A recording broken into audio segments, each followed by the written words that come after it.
요한복음은 총 21장으로 되어 있습니다.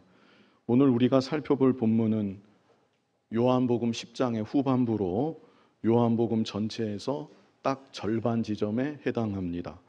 그런데 예수님의 공생애를 놓고 볼 때 예수님은 본문의 사건을 끝으로 요단강 동편 유대 경내 바깥으로 나가셔서 약 3개월간 머무십니다. 그리고 나서 요한복음 11장에 다시 돌아오시는데 그때로부터 19장까지 예수님의 공생의 마지막 한 주간의 내용이 비교적 상세하게 기록되어 있습니다. 그래서 오늘 본문은 예수님의 공적 사역이 일단락되는 중요한 전환점이라고 할 수 있습니다. 이 시점 이후 예수님은 잠시 유대 경내를 떠나 계시다가 다시 돌아오셔서 마지막 남은 한 주 십자가의 길을 가시는 것입니다. 그런 정황 때문이었는지 예수님은 오늘 본문에서 더욱 명확하게 자신이 누구신지를 말씀하고 계십니다. 그 말씀이 바로 나와 아버지는 하나이니라입니다.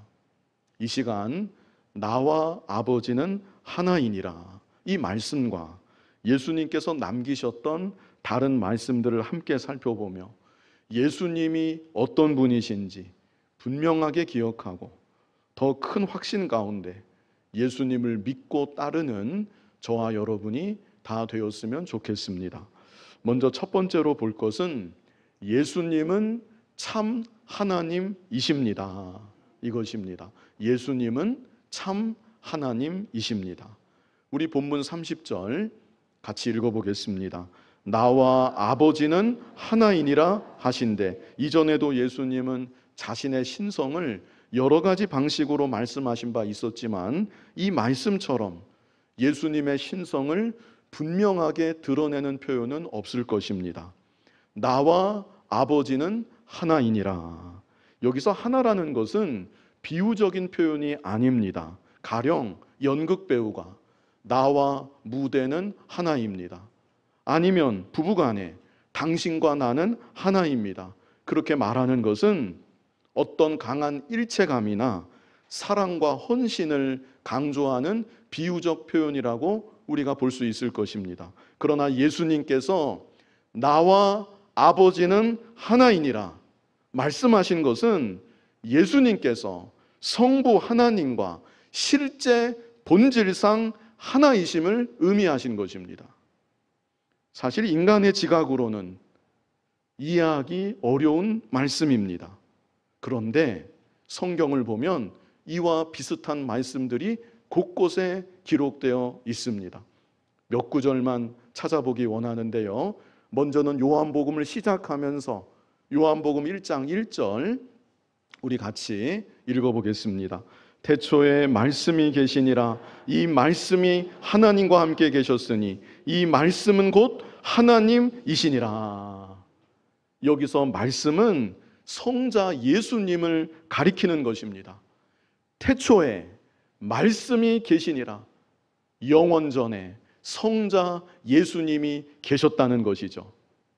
이 말씀이 하나님과 함께 계셨으니 성자 예수님이 성부 하나님과 함께 계셨다는 것입니다. 그런데 이것은 성자와 성부가 독립된 구별된 인격으로, 신학적으로는 인격 대신에 위격이라는 표현을 씁니다.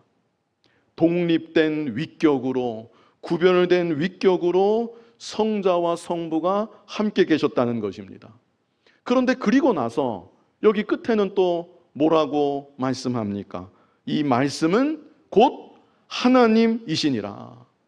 성자 예수님께서 성부 하나님과 구별된 위격으로 함께 계셨는데 본질에 있어서는 한 분 하나님이시라는 것입니다.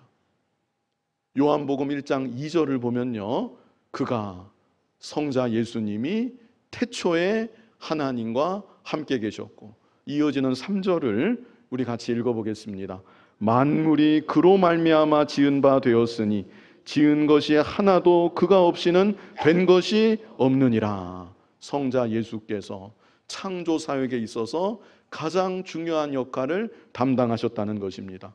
그래서 성자 예수님은 창조주이십니다. 마태복음 1장 23절에는 이렇게 말씀했습니다. 우리 다 같이 한번 읽어보겠습니다.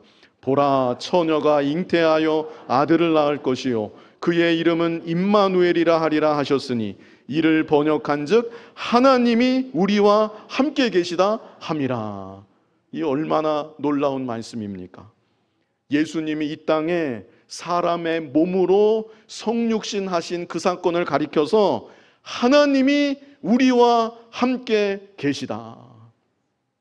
도마의 고백도, 유명한 고백도 있죠. 요한복음 20장 28절을 우리 다 같이 읽어보겠습니다. 도마가 대답하여 이르되 나의 주님이시오 나의 하나님이시니이다. 도마가 부활하신 예수님을 발견한 이후에 예수님을 바라보면서 나의 주님이시오 나의 하나님이시니이다, 이렇게 고백했던 것입니다. 그러므로 오늘날 우리들이 2000여 년 전 이 땅에 계셨던 예수님은 참 하나님이시다. 태초부터 계셨던 하나님이시고 그분이 바로 창조주 하나님이시다. 우리들이 이렇게 믿어야 되는 것입니다. 그런데 예수님 당시 유대인들은 예수님의 이런 말씀들을 도저히 받아들일 수가 없었습니다. 그래서 예수님이 나와 아버지는 하나이니라 이렇게 말씀하시자마자 유대인들이 어떻게 했는가? 본문 31절을 보면 유대인들이 어떻게 했습니까? 예수님을 돌을 들어 쳐서 죽이려고 했습니다. 그런데 여기 보시면 다시라고 말하고 있죠. 다시 돌을 들어 치려 하거늘. 이미 앞에서도 이와 같은 일이 있었다는 것이죠. 언제 있었는가? 요한복음 5장 18절 우리 다 같이 읽어보겠습니다. 유대인들이 이로 말미암아 더욱 예수를 죽이고자 하니 이는 안식일을 범할 뿐만 아니라 하나님을 자기의 친아버지라 하여 자기를 하나님과 동등으로 삼으심이로라. 자, 여기서 잠시 짚고 넘어갈 것이 있는데요. 오늘 주제하고는 좀 벗어나지만 이것도 중요하기 때문에 예수님이 안식일을 범하셨다는 유대인들의 말은 사실이 아닙니다. 이것을 분명히 아셔야 합니다. 예수님은 구약의 안식일 계명을 완벽하게 지키셨던 유일한 분이십니다. 안식일 계명만 지키셨나요? 구약의 모든 율법들을 완벽하게 지키셨던 유일하신 분. 그러므로 조금의 죄도 짓지 않으셨던 유일하신 분. 그분이 바로 우리 예수님이신 겁니다. 그렇기 때문에 예수님께서 우리를 위한 완전한 흠없는 속죄 제물이 되어주실 수 있었던 것입니다.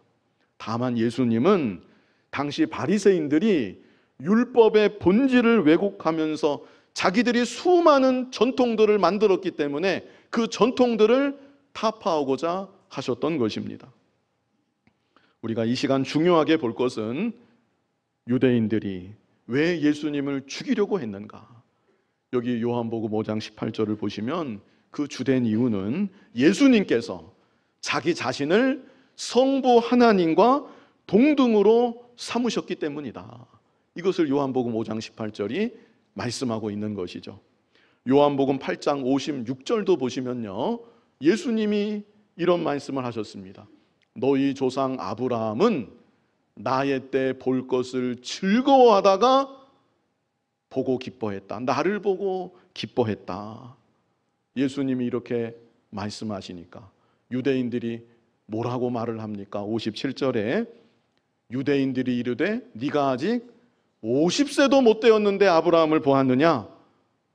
이들은 예수님의 육신만 보는 것입니다. 아니, 나이도 얼마 안 된 것이 우리 믿음의 선조 아브라함을 들먹이면서 아브라함이 자기를 보았다고 하다니, 네가 아직 50세도 안 되었는데 아브라함을 봤다는 말이냐? 너무나 어이가 없어서 예수님에게 유대인들이 이렇게 쏘아붙였던 것이죠. 그랬더니 예수님이 뭐라고 하시는가? 이어지는 58절을 우리 같이 읽어보겠습니다. 예수께서 이르시되 진실로 진실로 너희에게 이르노니 아브라함이 나기 전부터 내가 있느니라 하시니, 예수님께서 자신의 신성을 여기서 또 말씀하신 것입니다. 나는 아브라함이 나기 전부터 있었다. 영원 전부터 계셨던 하나님이시라는 사실을 여기서도 예수님이 나타내신 것입니다. 그래서 유대인들이 어떻게 합니까? 59절에 그들이 돌을 들어 치려 하거늘 예수께서 숨어 성전에서 나가시니라. 앞에서 이런 일들이 이미 있었던 것이죠. 그런데 오늘 본문에서 예수님은 더 노골적인 말씀을 하신 것입니다. 그 말씀이 무엇입니까? 나와 아버지는 하나이니라. 내가 하나님이다. 내가 바로 하나님이다. 예수님이 그런 말씀을 하시니까 유대인들이 더 격분해서 예수님을 그 자리에서 돌로 쳐 죽이려고 했던 것이죠. 그런데 예수님은 지금 막 돌을 들어서 자기를 치려고 하는 유대인들을 향해서 계속 말씀을 이어가십니다. 그 내용이 32절부터 있는데요, 조금 딱딱하고 어려우실 수 있지만 예수님이 무슨 말씀을 지금 돌을 들고 달려드는 유대인들에게 하셨는가? 자, 먼저 32절을 우리 같이 읽어보겠습니다. 예수께서 대답하시되 내가 아버지로 말미암아 여러 가지 선한 일로 너희에게 보였거늘 그 중에 어떤 일로 나를 돌로 치려 하느냐? 여기 선한 일이라는 말이 나오는데요, 여기서 선한 일은 지금까지 예수님이 행하셨던 모든 표적들을 가리키는 것입니다. 예수님이 어떤 표적들을 행하셨나요? 수없이 많은 표적들을 행하셨지만 병자들을 고치셨죠? 떡 5개 물고기 2마리로 장정만 5,000명을 먹이셨죠? 예수님은 죽은 자를 살리기도 하셨습니다. 풍랑이는 바다를 잠잠케도 하셨습니다. 이런 일들은 예수님이 하나님이 아니시고는 예수님에게 창조주의 능력과 권세가 없다면 도저히 하실 수 없는 일들이었습니다. 그래서 예수님은 예수님이 행하셨던 일들이 예수님이 하나님이시라는 사실을 나타내고 있다는 것을 깨닫게 하시려고 이 질문을 유대인들에게 던지셨던 것입니다. 내가 지금까지 행해왔던 모든 일들, 그 일들이 내가 하나님이라는 것을 나타내고 있다. 그런데 그 일들 중에 어떤 것으로 나를 돌로 치려고 하는 것이냐? 이렇게 반문하신 것이죠. 그런데 유대인들은 예수님 질문의 의도를 모릅니다. 그래서 유대인들이 답변하기를 33절을 보시면 우리 같이 읽어보겠습니다. 유대인들이 대답하되 선한 일로 말미암아 우리가 너를 돌로 치려는 것이 아니라 신성 모독으로 인함이니 네가 사람이 되어 자칭 하나님이라 함이로라. 유대인들은 지금까지 예수님 행하셨던 일들 다 보았으면서 그 일들이 예수님이 하나님이심을 나타낸다는 사실을 깨닫지 못합니다. 그리고 단지 이건 결론과도 같은 말씀인데 나와 아버지는 하나이니라, 이 말씀을 듣자 격분해서 예수님을 돌로 치려고 하는 것이지요. 자, 이제 예수님께서 또다시 말씀을 하시는데 이번에는 기록된 말씀을 근거로 예수님이 하나님이시라는 것을 증거하고 계십니다. 34절 우리 같이 읽어보겠습니다. 예수께서 이르시되 너희 율법에 기록된 바 내가 너희를 신이라 하였노라 하지 아니하였느냐. 이 구절은 시편 82편 6절을 인용하신 건데요, 시편 82편 6절도 우리 같이 함께 읽어보겠습니다. 내가 말하기를 너희는 신들이며 다 지존자의 아들들이라 하였으나, 여기서 너희는요 재판관들을 가리키는 것입니다. 이스라엘의 재판관들은 하나님을 대리해서 하나님 말씀을 근거로 재판하는 일을 감당했습니다. 그래서 성경은 그런 그들을 가리켜서 너희는 신들이다, 우리말로는 구분이 안 되어 있는데요, 영어 성경을 보시면 소문자입니다. 하나님 할 때 God, God는 대문자로 시작을 하는데 여기서 신은 소문자로 이렇게 차이를 두고 있는 것이죠. 그러나 아무튼 이스라엘의 재판관들을 향하여 그들이 하나님의 말씀을 맡고 있기 때문에 성경은 신이라고 표현을 했던 것입니다. 그래서 본문 35절을 보시면 성경은 패하지 못하나니 하나님 말씀을 받은 사람들을 신이라 하셨거든. 우리 36절 같이 읽어보겠습니다. 하물며 아버지께서 거룩하게 하사 세상에 보내신 자가 나는 하나님의 아들이라 하는 것으로 너희가 어찌 신성 모독이라 하느냐. 아버지께서 거룩하게 하사 세상에 보내신 자, 예수님이시죠. 그리고 이것은 예수님의 성육신을 나타내는 말씀입니다. 예수님은 하나님의 말씀을 단지 맡았던 그런 사람들과는 도저히 비교조차 하실 수 없는 분이신 것입니다. 영원하신 말씀이 육신이 되어 사람으로 오신 분, 그분이 바로 예수님이신 것이죠. 그러므로 예수님은 말씀을 맡은 자들을 향해서도 성경이 신이라고 했는데, 하나님으로부터 온 내가, 영원하신 말씀이 육신이 되어 너희 가운데 있는 내가 내 스스로를 하나님의 아들이라 한 것으로 어찌 신성모독이라고 하느냐, 이렇게 반문하시면서 예수님의 신성을 다시금 선언하신 것입니다.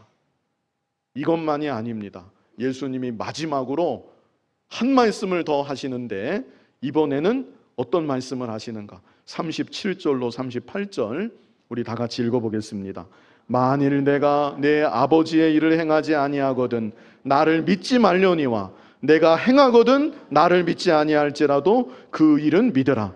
그러면 너희가 아버지께서 내 안에 계시고 내가 아버지 안에 있음을 깨달아 알리라 하시니. 자, 이것은요, 예수님께서 자신이 행하시는 모든 일들이 자신이 곧 하나님이심을 나타낸다고 마지막으로 더 분명하게 증거하신 것입니다.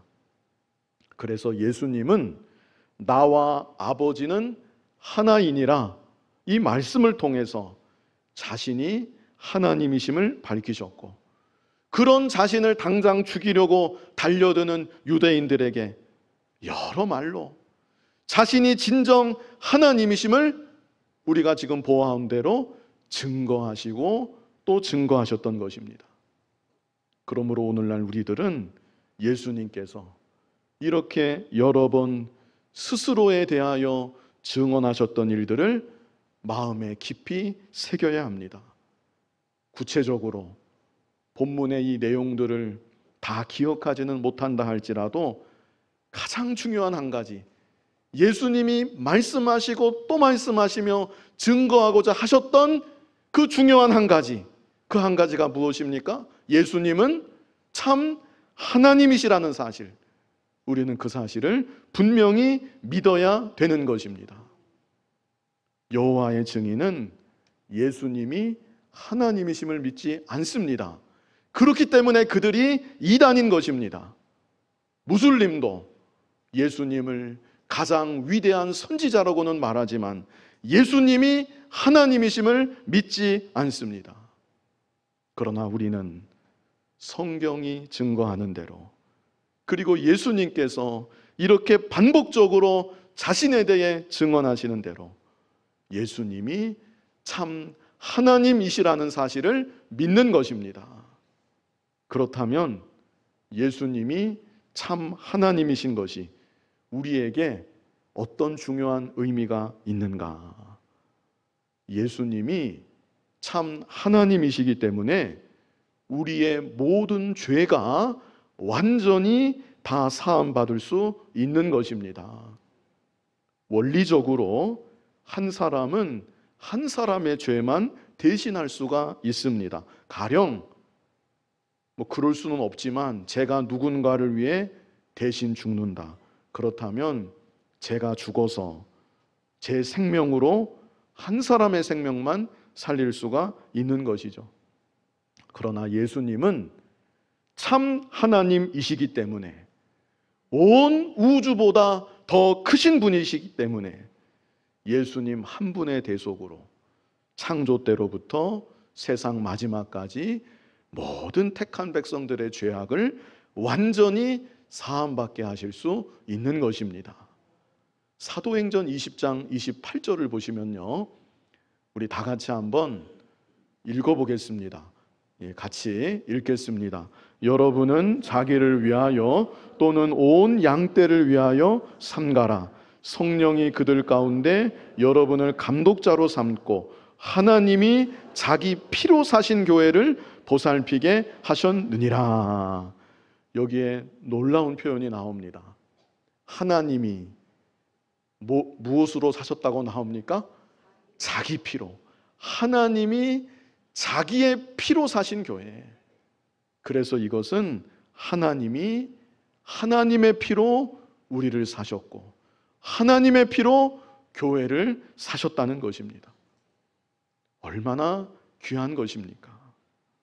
하나님께서 이 땅에 사람의 몸으로 오셔서 자신을 희생하심으로 우리의 죄를 대속하셨고 우리를 하나님의 자녀로 삼으셨음을 굳게 믿는 여러분이 다 되시기를 바랍니다.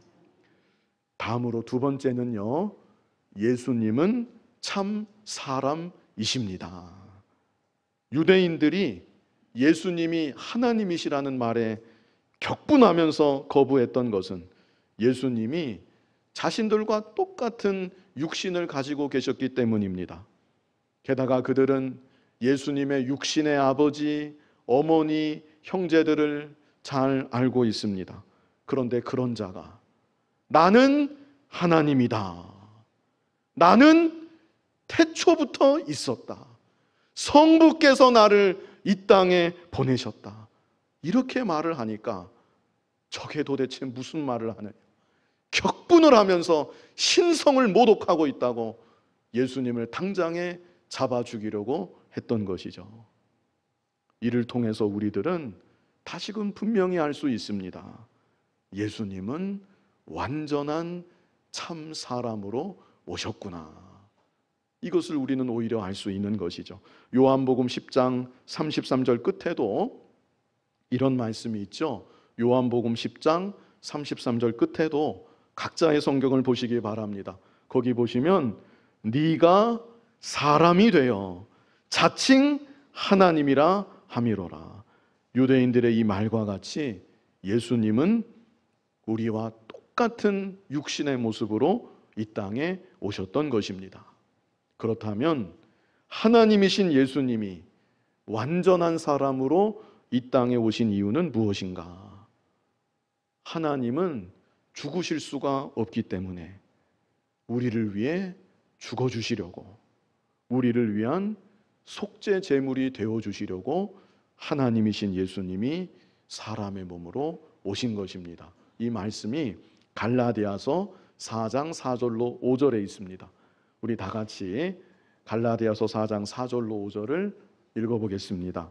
때가 참에 하나님이 그 아들을 보내사 그 여자에게서 나게 하시고 율법 아래 나게 하신 것은 율법 아래에 있는 자들을 속량하시고 우리로 아들의 명분을 얻게 하려 하심이라. 여기 말씀했습니다.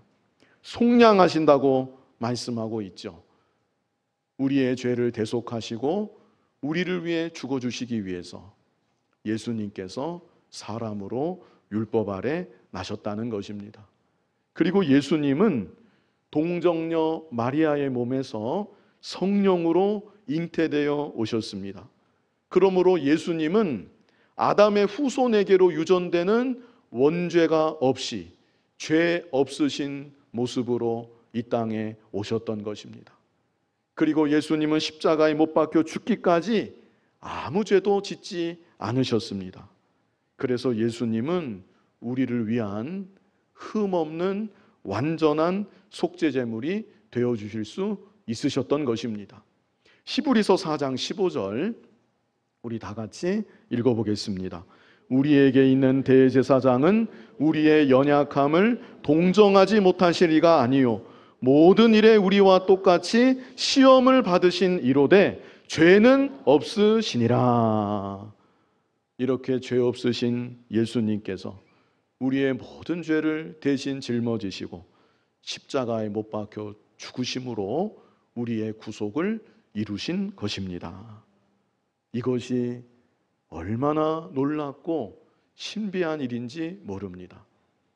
하나님의 우리를 향하신 측량할 수 없는 사랑이 예수님을 통해 우리에게 나타난 것입니다. 그래서 베드로전서 1장 12절을 보시면 이런 말씀이 있습니다. 우리 같이 읽어보겠습니다. 이 섬긴 바가 자기를 위한 것이 아니요 너희를 위한 것임이 계시로 알게 되었으니 이것은 하늘로부터 보내신 성령을 힘입어 복음을 전하는 자들로 이제 너희에게 알린 것이요 천사들도 살펴보기를 원하는 것이니라. 다른 것은 넘어간다 할지라도 이 시간 제일 마지막에 어떤 말씀이 있습니까? 천사들도 살펴보기를 원하는 것이니라. 이것은 복음의 비밀에 대해서 하나님이신 예수님께서 사람의 몸으로 오셔서 우리의 죄를 대속하시고 우리를 구원하신 이 복음의 비밀에 대해서 하나님의 경륜과 그 사랑이 너무나도 놀랍고 신비해서 천사들도 살펴보기를 원한다고 이렇게 말씀하고 있는 것입니다. 얼마나 놀라운 하나님의 신비한 사랑인지 모릅니다. 그래서 로마서 8장 28절로 38절로 39절에는 하나님의 사랑에 대해서 이렇게 표현하고 있는데요. 우리 다 같이 읽어보겠습니다. 내가 확신하노니 사망이나 생명이나 천사들이나 권세자들이나 현재일이나 장래일이나 능력이나 높음이나 깊음이나 다른 어떤 피조물이라도 우리를 우리 주 그리스도 예수 안에 있는 하나님의 사랑에서 끊을 수 없으리라. 아멘. 하나님의 사랑은 어떤 사랑인가? 이 세상의 그 무엇도 끊을 수 없는 사랑이라고 이렇게 찬송하고 있는 것입니다. 예수님이 참 사람이심을 믿으며 나를 위해 이 땅에 오시고 나를 위해 죽으신 이 하나님의 놀라운 사랑, 그리고 이제도 연약한 나를 채울해 주신다는 것을 더욱 깊이 깨닫는 여러분이 다 되시기를 바랍니다. 이제 마지막으로 세 번째는 예수님은 우리의 유일한 중보자이십니다. 예수님은 참 하나님이십니다. 그리고 예수님은 참 사람이십니다. 그렇기 때문에 예수님은 하나님 아버지와 우리 사이의 유일한 중보자이신 것입니다. 중보자라는 것은 양쪽 간에 깨어진 관계를 회복시키는 분이라는 그런 뜻입니다. 죄로 인해서 우리는 하나님 아버지께로 나아갈 수가 없었습니다. 하나님 아버지는 죄인 된 우리를 용납하실 수가 없으셨습니다. 그런데 참 하나님이시고 참 사람이신 예수님께서 우리의 죄를 대신 지시고 십자가에 못 박혀 죽어주심으로 하나님의 공의를 만족시키시고 하나님 아버지와 우리 사이를 화목케 하여 주신 것입니다. 디모데전서 2장 5절을 우리 다 같이 읽어보겠습니다. 하나님은 한 분이시요 또 하나님과 사람 사이에 중보자도 한 분이시니 곧 사람이신 그리스도 예수라. 중보자는 몇 분이십니까? 한 분이십니다. 오직 예수 그리스도, 우리의 유일한 중보자이신 것입니다. 그러므로 요한복음 14장 6절에 뭐라고 말씀하셨습니까? 예수께서 이르시되 내가 곧 길이요 진리요 생명이니 나로 말미암지 않고는 아버지께로 올 자가 없느니라. 우리 사도행전 4장 12절 다 같이 믿고 고백하면서 읽어보겠습니다. 다른 이로서는 구원을 받을 수 없나니 천하 사람 중에 구원을 받을 만한 다른 이름을 우리에게 주신 일이 없음이라 하였더라. 아멘. 그러므로 우리들은 예수님만이 우리의 유일한 중보자이심을 믿어야 되는 것입니다. 그런데 예수님 당시 유대인들은 너무나 안타깝게도 이런 모든 말씀을 들었음에도 불구하고 예수님을 알지 못했습니다.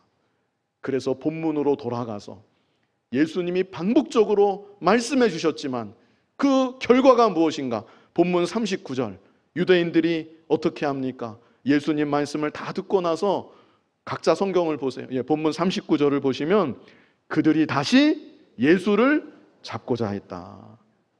말씀을 다 들었지만 예수님을 다시 잡아 죽이려고 했다는 것입니다. 그렇게 하였으나 예수님은 그 손에서 벗어나 나가시니라. 아직 예수님의 때가 이르지 않았기 때문에 예수님이 이 자리를 피하신 것입니다. 그리고 어디로 가셨는가? 40절을 보시면 다시 요단강 저편 요한이 처음으로 세례 베풀던 곳에 가사 거기 거하시니. 제가 서론에 설명한 게 바로 이것입니다. 예수님은 요단강을 건너서 이제 유대인들을 피해서 요단강 동편 유대 경내 바깥으로 나가셔서 여기서 석 달간을 머무십니다. 그리고 돌아오셔서 요한복음 11장부터 마지막 십자가의 길을 한 주 동안 걸어가시는 것이죠. 그런데 3개월 동안 요단강 동편에 머무셨는데 그곳에서 어떤 일이 일어나는가? 41절 우리 같이 읽어보겠습니다. 많은 사람이 왔다가 말하되 요한은 아무 표적도 행하지 아니하였으나 요한이 이 사람을 가리켜 말한 것은 다 참이라 하더라. 여기에서 예수님을 만난 많은 사람들이 세례 요한의 증거가 참이라는 것을 깨달았다는 것입니다. 그래서 42절에 그리하여 거기서 많은 사람이 예수를 믿으니라. 앞선 유대인들의 반응과는 정반대의 현상이 요단강을 건너서 요단강 동편에 나타났던 것입니다. 예수님 당시 대다수의 유대인들은 그들이 그토록 바라고 기다렸던 메시아가 자기들 눈앞에 계신데, 그리고 그 행하시던 표적들을 다 보고 경험했는데, 지금도 자기들 목전에서 말씀하시고 또 말씀하시는 예수님의 말씀을 직접 들었는데, 그럼에도 불구하고 너무나 안타깝게도 예수님을 알지 못했고 끝까지 예수님을 믿지 못했습니다. 지금까지도 대다수의 유대인들은 그들이 십자가에 못 박았던 2000여 년 전의 예수가 구약이 예언하고 있는 메시아라는 사실을 여전히 받아들이지 않고 있습니다. 그러나 예수님께서 요단강을 건너가셔서 만나게 되었던 이 많은 사람들은 예수님을 믿었습니다.